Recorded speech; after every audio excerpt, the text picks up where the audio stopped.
I've spent a few days playing through Beach Bounce. This is from Dharker Studios way back in 2015 and is the first of many VNs set in Paradise Cove.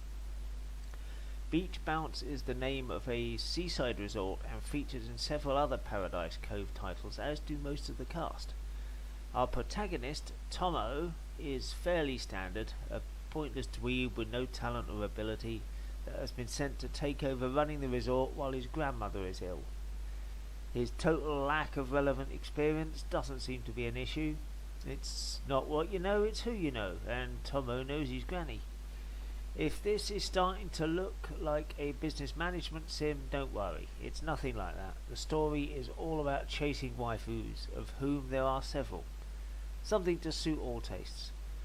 Will Tomo get a happy ending with the girl of his dreams? Or will he get one of the darker endings, or even the weird ending that I won't spoil but is rather cute? Only you can decide. Between performing various jobs around the resort, you get to romance the staff. Being the only male character has its advantages. Anyway, let's meet the waifus for a quick game of Snog, Marry, Avoid. Yuki is the first one you meet. She looks after reception and pretty much runs the resort. She's smart, capable, reliable, and definitely marriage material. She may seem a bit grumpy at times, but she has a lot on her plate. The next one you meet is Mineko, a buxom blonde with an easygoing personality. Not exactly a challenging conquest, but she's friendly and outgoing. Snoggable, certainly. And then there is Aiko. She's the sporty one. If you want to seduce Aiko, you will need to know a lot about volleyball, as she gives you a quiz when you first run into her on the beach. Or you could just look up the answers on the internet like I did. I know nothing about sport. Aiko is energetic, athletic, bouncy, bubbly, and lots of fun. If laziness and slobbing around is more your sort of thing, then maybe she isn't for you, but I'd marry her. Next up is Ray, the swimming pool lifeguard who is quite grumpy with our hero at first.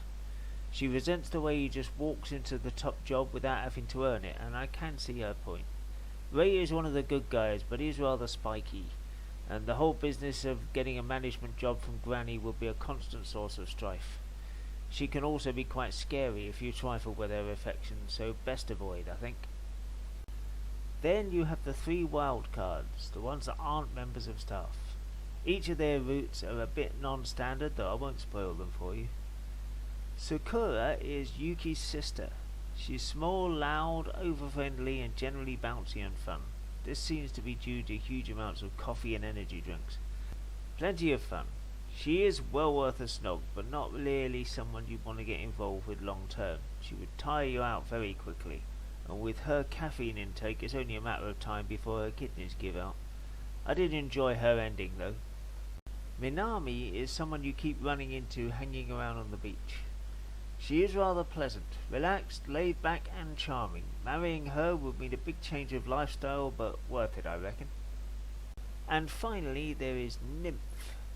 She is one of the guests and just blatantly throws herself at the protagonist. No subtlety, romance or flirting.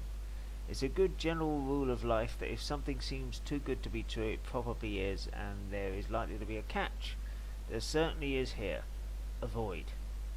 I really enjoyed this. A playthrough takes about 2 hours and there are several endings to chase. The story is pretty much the same for most of them, but they are all worth hunting out. The art is good, the girls are cute, the story is quite entertaining, there is a reasonable amount of fan service, nothing too graphic or too gratuitous, but enough to keep you interested. This is well worth a go.